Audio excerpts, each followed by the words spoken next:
राजनीति में ना दोस्ती स्थायी होती है ना दुश्मनी। यहाँ सिर्फ एक चीज स्थायी होती है, जनता का भरोसा।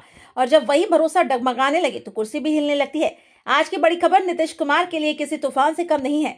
जहां एक और एनडीए के घटक दल चुनावी रणभेरी में ताल ठोक रहे हैं, वहीं दूसरी तरफ जेडीयू को लगा है ऐसा झटका जिसने नीतीश कुमार की रणनीति को झुंझुला कर रख दिया है।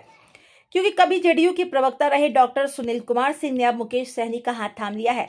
अब वो अकेले नहीं आए, उनके साथ आए हैं कई वरिष्ठ डॉक्टर, बुद्धिजीवी और समर्थक जो बिहार की राजनीति में नई हवा का संकेत दे रहे हैं। आइए जानते हैं पूरी कहानी और समझते हैं इसका चुनावी मायने और महागठबंधन की रणनीति पर असर, एकदम साफ, सरल और दमदार अंदाज में। पटना के एक होटल में 6 जून 2025 को एक खास मिलन समारोह आयोजित किया गया। ये कोई आम समारोह नहीं था, ये नीतीश कुमार की जेडीयू के लिए चेतावनी का सायरन था। इस समारोह में बिहार इंडियन मेडिकल एसोसिएशन के उपाध्यक्ष और जेडीयू के पूर्व प्रवक्ता डॉक्टर सुनील कुमार सिंह ने वीआईपी की सदस्यता ली। और सिर्फ वही नहीं, उनके साथ कई अनुभवी चिकित्सक, बुद्धिजीवी और युवा नेता भी मुकेश सहनी के काफिले में शामिल हो गए।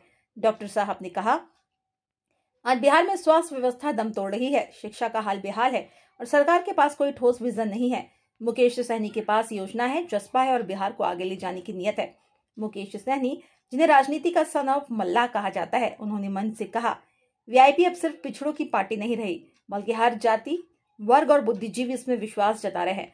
हमारी नीति अब जन जन को जोड़ रही है। इसका साफ मतलब है, वीआईपी अब सिर्फ एक छोटी सहयोगी पार्टी नहीं, बल्कि महागठबंधन का एक मजबूत स्तंभ बनती जा रही है। और जब डॉक्टर जैसे पढ़े लिखे समाज के सम्मानित वर्ग के लोग पार्टी में जुड़ते हैं, तो ये महज एक चुनावी खबर नहीं, बल्कि जनता के मूड का आईना होता है। अब सवाल उठता है, क्या ये सिर्फ एक नेता का पाला बदलना है, या फिर 2025 के चुनाव में नीतीश कुमार के नेतृत्व पर जनता का भरोसा कमजोर हो रहा है। नीतीश कुमार, जिनका चेहरा कभी सुशासन बाबू के नाम से चमकता था, आज उसी चेहरे से नेता दूर भाग रहे हैं और जनता सवाल कर रही है। वीआईपी जैसे छोटे लेकिन तेजी से बढ़ते दल अब उन जगहों पर वोट काट सकते हैं जहां नीतीश को अब भी उम्मीद है। और ये बात एनडीए के लिए खतरे की घंटी है, जिसे समझा था साथ ही उस सफर में छोड़ चला। हवा का रुख बदले तो पतवार भी सोचने लगे। नीतीश के जहाज से जो उतर गए अब तक, क्या चुनाव में वो तूफान का इशारा देने लगे?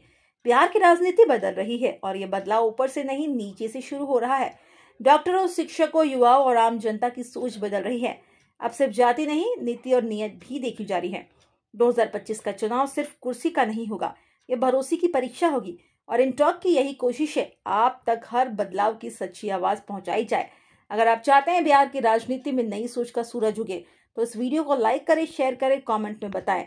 क्या आप भी मानते हैं नीतीश कुमार का सूरज अब अस्त हो रहा है? मिलते हैं अगले वीडियो में एक और बड़े खुलासे के साथ। जय हिंद, जय भारत। आप देख रहे हैं इन टॉक।